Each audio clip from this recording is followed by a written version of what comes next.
Shalom, puji Tuhan. Pada hari ini kita masuk dalam renungan online, ibadah online bersama dengan kami. Mari sebelum kita mendengarkan apa yang menjadi isi hati Tuhan, kita sama-sama satukan hati, kita berdoa. Terima kasih Tuhan untuk kesempatan pada hari ini. Kami boleh belajar untuk mendengar apa yang menjadi isi hati-Mu. Bukan hanya untuk kami supaya mengerti, tetapi kami rindu apa yang menjadi keinginan-Mu boleh kami lakukan dalam hidup kami Tuhan. Beri kami hikmat pengertian untuk mengerti apa yang Kau maksud dan Kau mau, dan kemampuan untuk kami melakukan apa yang Engkau mau. Terima kasih Tuhan. Berkati beberapa saat ke depan supaya menjadi berkat yang kekal dalam kehidupan setiap daripada kami yang mendengar. Di dalam nama Yesus Kristus Tuhan, kami mengucap syukur, kami berdoa. Haleluya. Amin. Puji Tuhan, kita hari ini masuk dalam topik mengenai salah satu dari 7 gereja Tuhan ya, jemaat di Sardis. Kita tahu bahwa ada 7 gereja Tuhan yang pada kitab Wahyu diberi pesan sendiri oleh Tuhan Yesus dan dicatat oleh Rasul Yohanes. Mari kita baca di Wahyu 3 ayat 1-3. Dikatakan, dan tuliskanlah kepada malaikat jemaat di Sardis. Inilah firman Dia yang memiliki ketujuh roh Allah dan ketujuh bintang itu. Aku tahu segala pekerjaanmu. Engkau dikatakan hidup, padahal engkau mati. Bangunlah dan kuatkanlah apa yang masih tinggal, yang sudah hampir mati. Sebab tidak satu pun dari pekerjaanmu aku dapati sempurna di hadapan Allahku.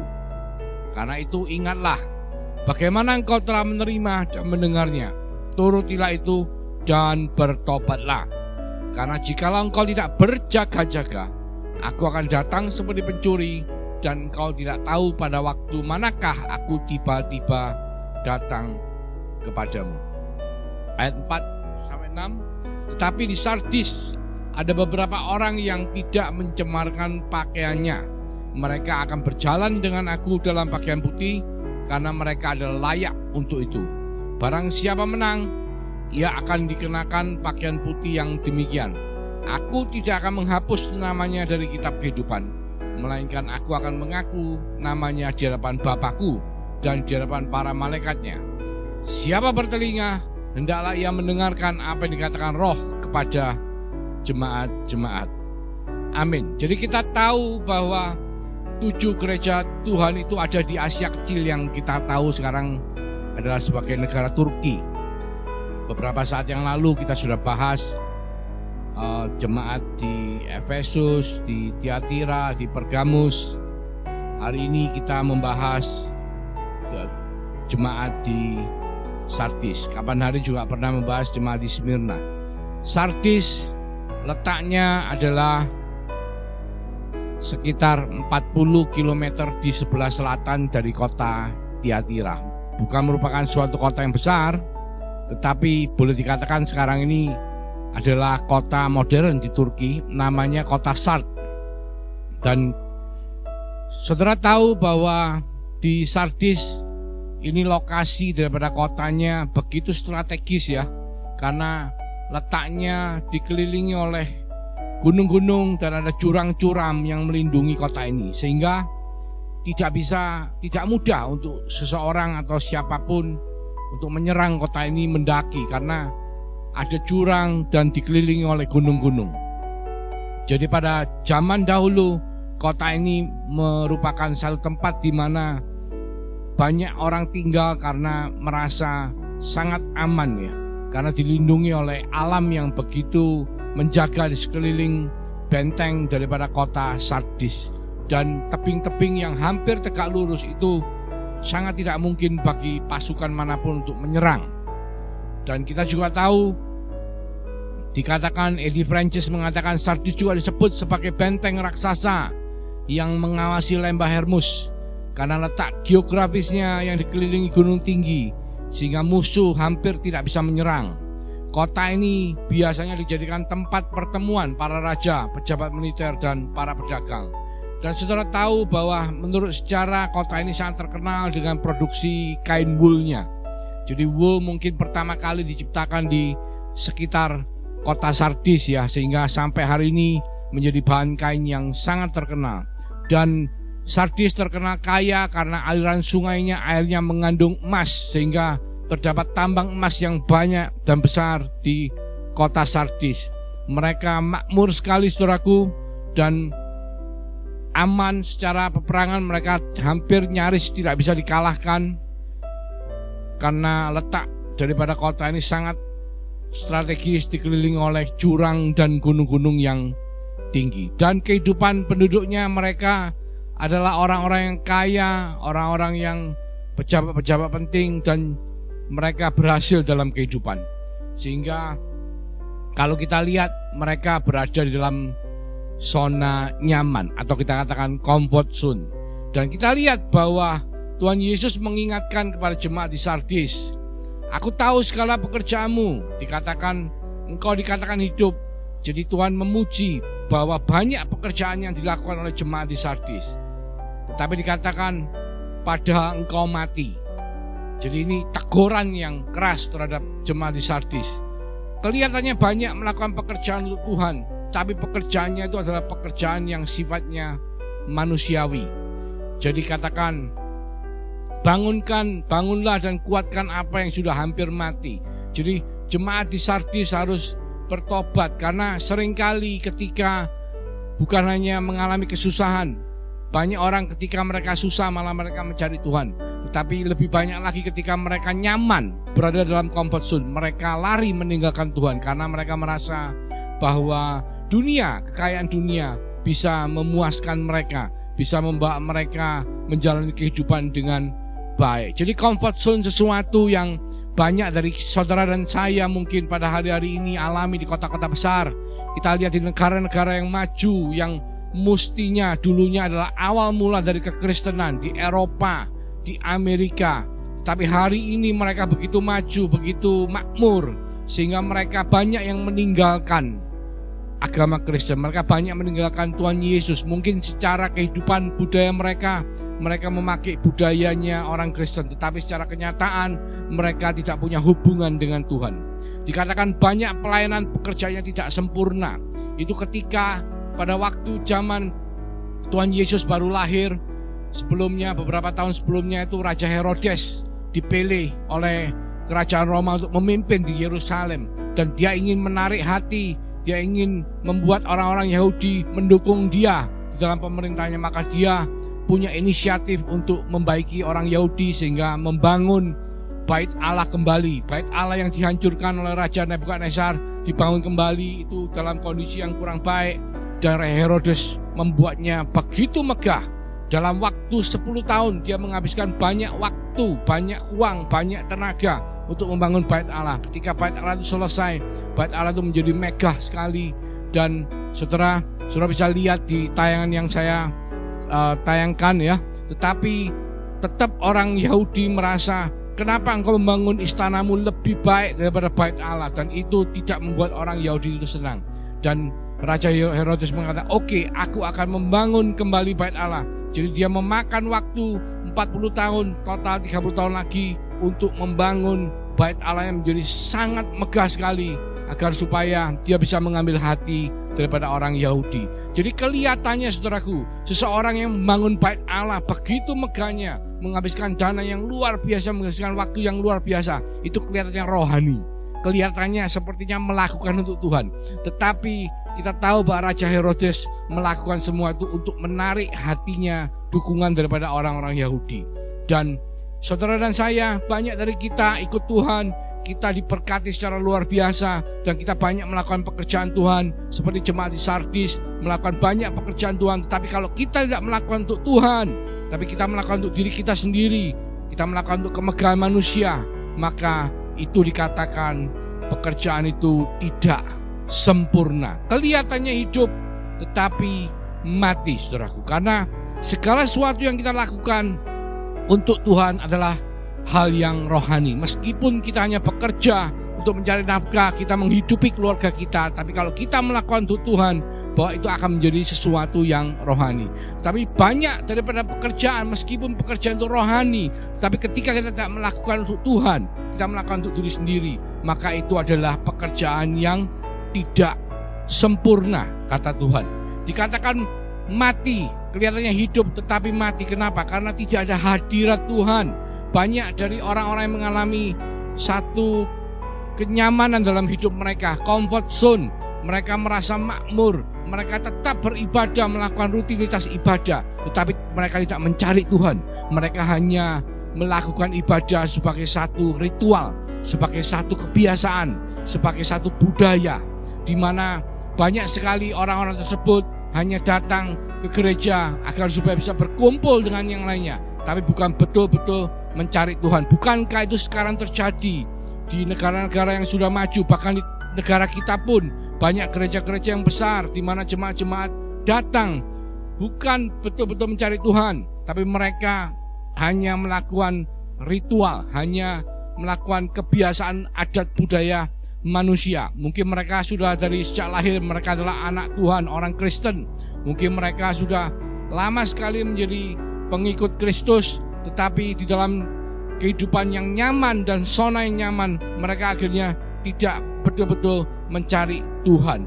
Dan dikatakan gereja itu adalah gereja yang mati. Karena apa? Karena tidak ada hadirat Tuhan yang memenuhi bangunan gereja. Sebuah bangunan gereja tidak peduli berapa megahnya, kalau tidak ada hadirat Tuhan, maka gereja itu adalah gereja yang mati. Maka Tuhan mengingatkan supaya saudara dan saya, kita bertobat, saudaraku, seperti jemaat di Sardis yang kelihatannya hidup tetapi mati, kelihatannya banyak pekerjaan tetapi tidak sempurna di hadapan Tuhan, karena pekerjaan-pekerjaan itu dilakukan untuk manusia, pekerjaan manusiawi, untuk humanisme, untuk belas kasihan terhadap sesama, tapi bukan untuk kemuliaan Tuhan semata-mata. Kita ambil contoh misalnya bulan depan ini kita akan masuk dalam satu perayaan Paskah, di mana Paskah itu dirayakan secara luar biasa setiap tahun, saudaraku.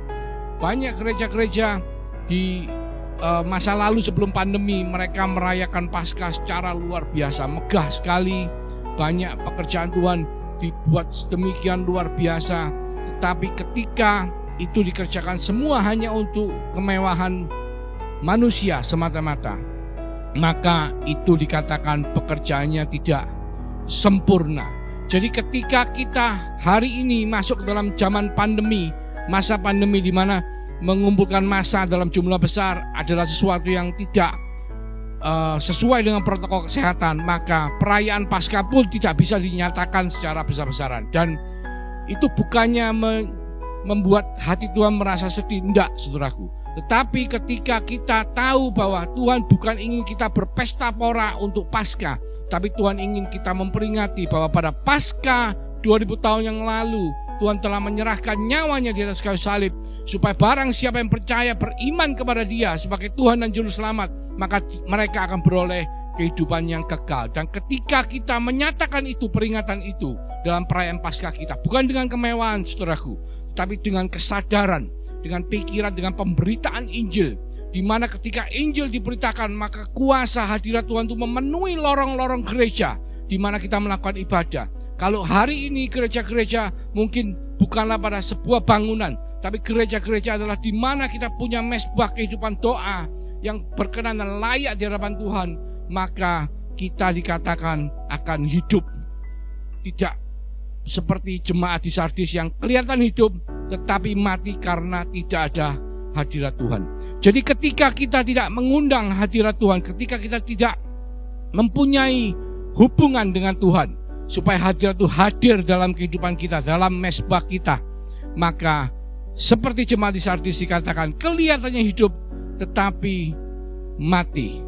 Dan juga dikatakan bahwa Sardis adalah satu arti dari perkataan yang dikatakan artinya harus berjaga-jaga. Kenapa, saudaraku? Meskipun kota Sardis secara alam adalah benteng yang luar biasa karena dikelilingi oleh gunung dan jurang yang curam sehingga tidak ada musuh yang bisa masuk, tetapi mereka membuat jalan rahasia. Dan jalan rahasia itu 2 kali dibobol. Yang pertama dibobol oleh Raja Persia ketika mereka mau menyerang penduduk kota Sardis. Mereka tidak bisa menyerang dan mereka mengepung kota itu. Dan penduduk kota Sardis, mereka meskipun diserang, mereka dalam kondisi yang tidak pusing, tidak mau berjaga-jaga, tetap melakukan aktivitas seperti biasa, bahkan keluar masuk kota itu melalui jalan rahasia. Sehingga satu hari prajurit daripada musuh melihat ada jalan rahasia yang dipakai oleh salah satu dari penduduk yang keluar masuk dari kota itu, maka mereka menyerbu kota Sardis dan mengambil alih seluruh kota itu. Itu yang pertama kali, sehingga kota itu jatuh ke dalam tangan Raja Persia. Dan yang kedua adalah pada zaman Kerajaan Romawi, di mana terulang hal yang sama. Ketika kota itu diserang dan mereka merasa tidak perlu untuk berjaga-jaga, mereka lengah karena dalam zona nyaman, mereka tidak ada ketakutan, tidak ada rasa khawatir apapun, dan akhirnya bentengnya bobol juga. Demikian saudara dan saya diingatkan oleh Tuhan. Tuhan mengatakan bahwa tidak ada satupun yang tahu kapan Tuhan datang. Tuhan datangnya seperti pencuri. Saudara tahu pencuri akan masuk ke rumah saudara ketika saudara tidak tahu. Tahu-tahu sudah masuk rumah, tahu-tahu barang Anda sudah hilang. Itu namanya pencuri. Kalau ketahuan itu namanya rampok. Nah, Tuhan mengingatkan saudara dan saya bahwa Tuhan datangnya seperti pencuri. Jadi tidak ada yang tahu. Dan kapan itu datangnya? Tidak ada yang tahu. Kalau kita bicara datang, ada dua kemungkinan. Satu, ketika Tuhan Yesus datang setelah sangkakala ditiup, sangkakala terakhir ditiup, Tuhan Yesus datang menjemput saudara dan saya. Kedua adalah ketika saudara dan saya kontraknya habis di bumi. Maka itu sama dengan kedatangan Tuhan Yesus. Dan tidak ada yang tahu. Bahkan saya juga kaget hari ini saya mendapat kabar bahwa salah satu daripada tokoh terkenal di Indonesia, tahu-tahu yang 2 minggu lalu masih siaran di radio, kita mendengarkan ulasan-ulasan ekonomi dari beliau, tahu-tahu terserang penyakit COVID dan menyerahkan nyawanya, meninggal hari ini. Jadi sangat mengejutkan. Dan Tuhan sudah mengingatkan saudara dan saya melalui jemaat di Sardis, kita harus berjaga-jaga saudaraku. Kita tidak boleh lengah. Kalau Petrus ketika Tuhan ngomong sama 3 murid Tuhan Yesus yang diajak ke gunung untuk berdoa, berjaga-jagalah 1 jam saja. Jangan sampai tertidur, tapi mereka semua tertidur. Tuhan mengingatkan, berjaga-jagalah saudaraku, karena tidak ada yang tahu. Di 1 Tesalonika 5 ayat 6 dikatakan, sebab itu baiklah jangan kita tidur seperti orang-orang lain, tetapi berjaga-jaga dan sadar. Banyak orang tertidur. Kenapa tertidur? Karena kita masuk dalam comfort zone. Orang yang merasa nyaman, merasa semua serba oke, mereka akhirnya lupa dan mereka tertidur. Orang tertidur sama dengan orang yang tidak sadar, saudaraku. Di 1 Petrus 5 ayat 8 dikatakan, sadarlah dan berjaga-jagalah, lawanmu si iblis berjalan keliling sama seperti singa yang mengaum-ngaum dan mencari orang yang dapat ditelannya. Saudaraku, musuh kita bukan saudara kita lain agama, tetapi musuh kita adalah penguasa di udara, roh-roh jahat, sesuatu yang tidak bisa kita lihat, tapi mereka selalu mencari kesempatan untuk memangsa saudara dan saya seperti singa yang mengaum-ngaum. Jadi kalau kita tidak berjaga-jaga saudaraku, maka kita akan mengalami banyak masalah. Di 1 Petrus 5 ayat 9 dikatakan, lawanlah dia dengan iman yang teguh, sebab kamu tahu bahwa semua saudaramu di seluruh dunia menanggung penderitaan yang sama. Jadi tidak peduli kita dalam zona nyaman, tidak peduli kita dalam zona yang kurang nyaman, musuh kita tetaplah sama. Musuh kita adalah si jahat, si iblis yang berusaha seperti singa mengaum-ngaum untuk menyerang saudara dan saya. Jadi kita ada di dalam medan pertempuran, saudaraku. Di dalam medan pertempuran kita tidak boleh lengah, tetapi kita harus berjaga-jaga. Kita harus sadar. Jadi seringkali kesalahan daripada kita semua adalah ketika kita lengah, ketika kita tidak sadar, ketika kita tidak berjaga-jaga, maka banyak dari kita akan membawa pengajaran Injil, pengertian kekristenan itu sebagai sistem kepercayaan atau menjadi doktrin semata-mata, namun tidak diyakini sebagai way of life atau jalan kita menjalani kehidupan, cara kita menjalani kehidupan.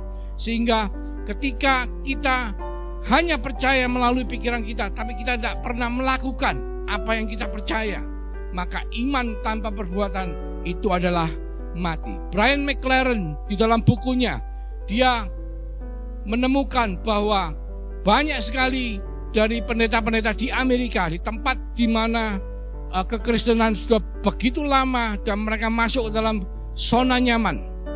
Jadi banyak dari mereka menganggap bahwa kekristenan itu adalah suatu sistem kepercayaan di mana mereka percaya melalui hikmat, melalui pikiran mereka, tapi bukan sebagai way of life atau jalan cara untuk menjalani kehidupan. Sehingga apa yang terjadi? Sehingga mereka melihat bahwa banyak buku-buku Kristen tidak laku, saudaraku. Karena apa? Karena buku itu hanya mengajar Anda untuk berpikir, mengajar Anda untuk mengerti doktrin, tapi tidak pernah membawa Anda menjadi pengikut-pengikut Kristus. Karena Tuhan Yesus dalam amanat agungnya mengingatkan saudara dan saya bahwa itu, karena itu pergilah, jadikanlah semua bangsa pengikutku, my disciple, dan baptislah mereka dalam nama Bapa dan Anak dan Roh Kudus. Dan setelah itu baru ajarlah mereka melakukan segala sesuatu yang telah kuperintahkan kepadamu. Bukan ajarlah mereka untuk mengerti, tapi melakukan segala sesuatu. Melakukan itu adalah a way of life. Melakukan adalah cara untuk menjalani kehidupan, bukan hanya mengerti di dalam doktrin pemikiran semata-mata. Dan ketahuilah, aku menyertai kamu senantiasa sampai kepada akhir zaman. Di Matius 28 ayat 18-20, amanat agung dengan jelas mengingatkan saudara dan saya bahwa kekristenan itu bukan hanya sekedar kita mengerti, tetapi kita harus menjalani seperti Tuhan. Karena itu sadarlah, berjaga-jagalah. Yakobus 4 ayat 7 dikatakan, karena itu tunduklah kepada Allah dan lawanlah iblis, maka ia akan lari daripadamu. Mendekatlah kepada Allah dan ia akan mendekat kepadamu. Tahirkanlah tanganmu, hai kamu orang-orang berdosa, dan sucikanlah hatimu, hai kamu yang mendua hati. Jadi jelas sekali bahwa supaya kita bisa melawan iblis, kita harus tunduk kepada Allah, kita harus punya hubungan kepada Allah, mendekat kepada Allah, maka Allah akan mendekat kepada kita. Melawan iblis itu, saudaraku, bukan dengan datang terus kita berdoa menghancurkan kuasa iblis dan tidak, saudaraku, tetapi kita menghadirkan Tuhan dalam kehidupan kita, berjaga-jaga, punya kehidupan doa, menghadirkan Tuhan dalam kehidupan kita, dalam setiap langkah hidup kita, dalam setiap aspek kehidupan yang kita jalani, mengikut Dia. Maka ketika Dia hadir bersama-sama dengan kita seperti janji Tuhan, maka Tuhan akan menyertai kita selama-lamanya. Ketika kehadiran Tuhan nyata dalam kehidupan kita, kemanapun kita melangkah, saudaraku, maka Tuhan akan Immanuel beserta kita. Dan ketika Tuhan yang sebagai terang itu ada dalam diri kita, dan terang itu berjalan kemanapun, tempat yang gelap itu akan menjadi terang, dan si iblis akan lari menjauh daripada saudara dan saya. Kita tahu Wahyu 3 ayat 1-6 mengenai jemaat di Sardis. Dan tuliskanlah kepada malaikat jemaat di Sardis, inilah firman Dia yang memiliki ketujuh roh Allah dan ketujuh bintang itu. Aku tahu segala pekerjaanmu, engkau dikatakan hidup padahal engkau mati. Bangunlah dan kuatkanlah apa yang masih tinggal yang sudah hampir mati. Sebab tidak satu pun dari pekerjaanmu aku dapati sempurna di hadapan Allahku. Karena itu ingatlah bagaimana engkau telah menerima dan mendengarnya, turutilah itu dan bertobatlah. Karena jikalau engkau tidak berjaga-jaga, aku akan datang seperti pencuri, dan engkau tidak tahu pada waktu manakah aku tiba-tiba datang padamu.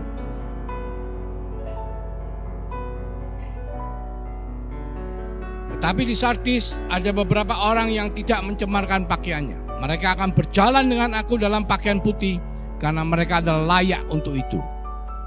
Barang siapa menang, ia akan dikenakan pakaian putih yang demikian. Saudaraku, dikatakan mereka akan berjalan dengan aku. Jadi ketika dikatakan jemaat di Sardis yang mengenakan pakaian putih adalah orang yang berjalan bersama dengan Yesus. Jadi kita bukan menganggap Yesus sebagai tiket, saudaraku, menaruh di dalam kantong, tapi kita harus menganggap Yesus sebagai jalan, di mana kita harus ikut berjalan bersama-sama dengan Tuhan, mengikut Dia, supaya kita layak memakai pakaian yang putih. Pakaian putih adalah menunjukkan bahwa kehidupan yang benar, kehidupan yang kudus, kehidupan yang layak di hadapan Tuhan. Dan dikatakan lagi, aku tidak akan menghapus namanya dari kitab kehidupan, melainkan aku akan mengaku namanya di hadapan Bapakku dan di hadapan para malaikatnya.